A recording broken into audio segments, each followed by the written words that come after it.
Joining us now to review some of the headlines of today's newspapers from around the world is Arise News analyst Emmanuel Efeni. Great Malabar. Good morning, Ruben. Good morning, Rufai. You are in a Christmas mood? No. You are in the head of a church? No, definitely I'm What's not. going on? You are not in the Christmas No, I don't celebrate Christmas. No, it doesn't. If you want me to dilate on that, we'll take the old program. Don't bring God's Kingdom.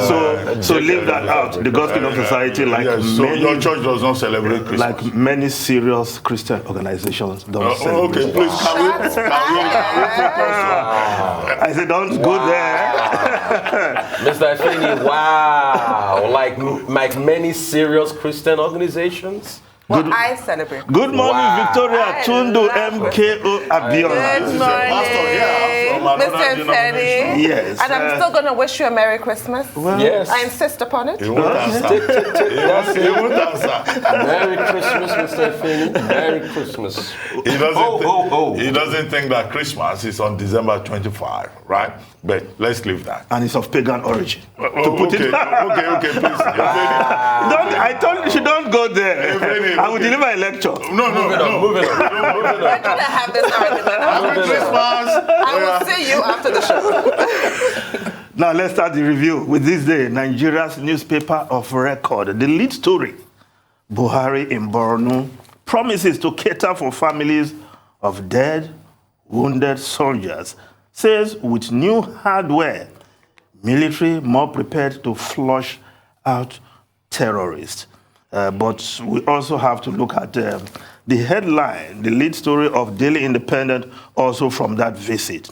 We are in final phase of battle against terrorists. Buhari, ISWAP insurgents bomb Maiduguri as president visits Borno.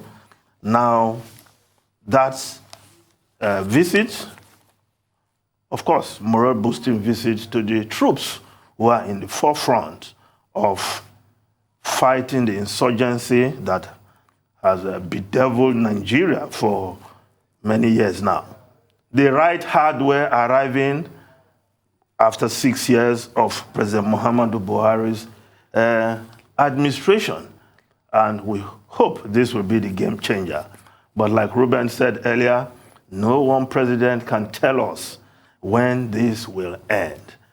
Well, the administration in which Ruben served was in power for 6 years, and they had problems procuring hardware, thanks to Obama and other Western countries that made it very difficult. Well, President Buhari has been receiving support. We're able to buy Tucano jets and other hardware. But for the soldiers and their families, our hearts go to the families of those who have lost loved ones defending our nation. And of course, the Armed Forces Remembrance Day coming up in a couple of weeks' time, an opportunity to pay tribute to our gallant soldiers. But for the fact that the insurgents had the capacity, and of course they've always had the temerity, to bomb Borno State capital, Maiduguri, just before the president visits, tells you that we are still far away from eliminating these insurgents. Now, if we look at other stories quickly in the newspapers, the Daily Independent has the story on the front page, Omicron. Federal government may issue restrictions on gatherings, yes, impose curfews, because Nigerians are becoming too relaxed, even in the face of transmission of an infection of this coronavirus. But we've not been told what percentage of the current infections in Nigeria is of the Omicron variant. I'll be interested in that figure. I don't know whether this will supply that, so that we know also how widespread is the Omicron virus in Nigeria. Now let's look at other stories. The Punch newspaper. Nigerian Immigration Service warns of foreign terrorist attacks. Federal government heightens security. Nigerian, Algerian terrorists on the way from Mali to invade Abuja. Plan can never work. FCT security network intact, says Guard Brigade. Strategies in place to avert attacks. No cause for alarm. Immigration. But the source of this story is a letter from the federal government to some agencies, including the Nigerian Immigration Service, that terrorists are planning to attack Abuja. I hope with this information already gotten, we hope all measures will be put in place, not only to stop this from happening, but apprehending those behind this even before they find their way to Abuja. Now, the Guardian newspaper, oil spills hit 14 million liters as Shell's 800 billion naira judgment upsets industry. NNPC, Shell, others spill worth 2.8 billion naira in months. Experts question integrity of oil infrastructure as failure persists. IOCs must be forced to clean up as the diverse stakeholders demand. We saw recently the ITEL spill that happened and was spilling for 1 month and 8 days before they were able to cap that faulty oil well. A lot of these major oil companies, international oil companies that are divesting, are also leaving behind areas that they have polluted, faunas and flora destroyed over time.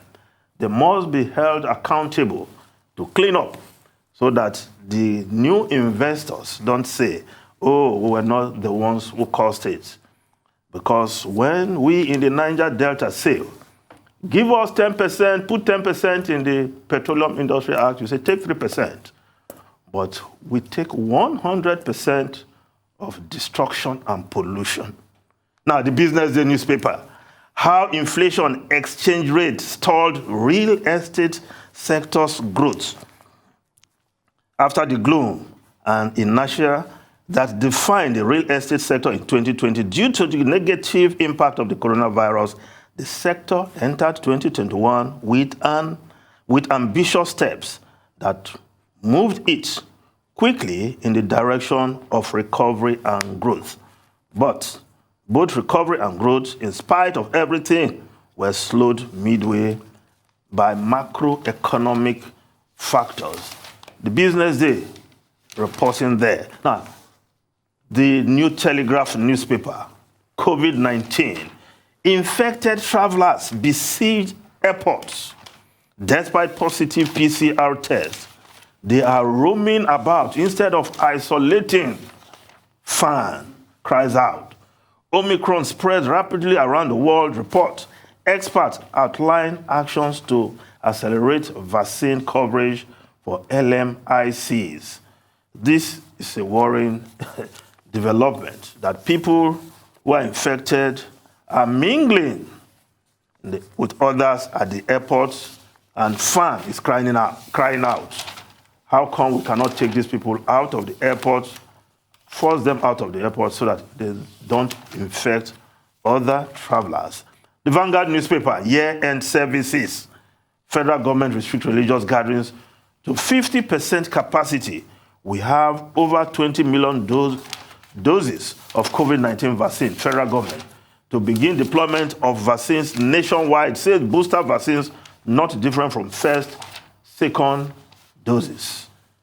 Now, the Daily Trust newspaper, IBB, former military president, Ibrahim Babangida, endorses Oshibajo for 2023 presidency. Yes, I think to put it properly, he has to endorse him first to be the candidate of APC.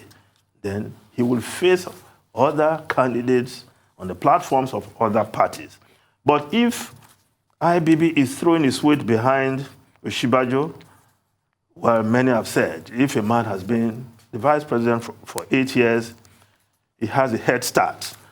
if we are in, very normal climes. But in this era of godfathers and their war chests, well known, can Osinbajo pick the ticket of APC to confront the candidates from other political parties? That, in the fullness of time, will come to realize whether it is possible or not. Now, the Daily Telegraph, foreign newspapers now, New Year's Eve likely to escape new curbs. Yes, New Year's Eve restrictions are increasingly unlikely, according to government sources in the UK. They want to enjoy Christmas, they want to enjoy the New Year, but the impact with the Omicron virus, variant of the coronavirus spreading very widely in the UK, you will see in the New Year. Well, because the Omicron virus is not as deadly as the others, so the earlier variant. So you can understand why they seem to be relaxing. Now, the Wall Street Journal calls growth for shorter quarantines. Calls grow for shorter quarantines for vaccinated COVID-19 patients. And that is expected that those who have been vaccinated, when they have the infections, their quarantine period should be shorter. Ruben, Rufai, and Tundu, ready to celebrate Christmas, really? Yes. Look at this disapproval on your face. I will go no apologies, ready to say. But for me, yeah, calls are growing shorter because actually when you look at it, it might not be empirical, but a lot of people are testing negative quicker from this Omicron than the other strains. So those calls are growing. And the big report that came out this morning was about the fact that it is not as virulent as it is, as other strains have been. And it is not an open sesame for us not to take precaution. But like I said before, we just need to do the needful. Hopefully, maybe next year, we might have a proper Christmas. Hopefully, next year. Moving off that, coming to IBB endorsing Osinbajo for 2023 presidency, the politics season has started. And we're talking about fire and smoke yesterday. So it's obvious why we are going back and forth as regards the electoral bill now. Big endorsements are coming in. Yet, this is one of the biggest endorsements. Vice President Osinbajo is still saying, I'm not running. He's not come out openly to declare. As he said, he is not running. No. He has not said he's running. Okay, he has not said he's running. He's not come out openly to declare, but he's gotten a big endorsement. There are offices all over the country pushing his agenda. In Imo, the other day, he went for a function in Imo. And there was a group there. There was a group jubilating and celebrating that this is our man. And IBB coming out. And maybe we'll have to still investigate the story. Because we might hear a counter story now saying, oh, maybe it wasn't an endorsement. Maybe he just spoke on the line of, oh, people like Osinbajo can lead Nigeria. But if he comes out... That can pass for an endorsement. If he comes out to say that Osinbajo is the man for 2023, politics season has started big time, and this would throw the wheel in the spanner of some people.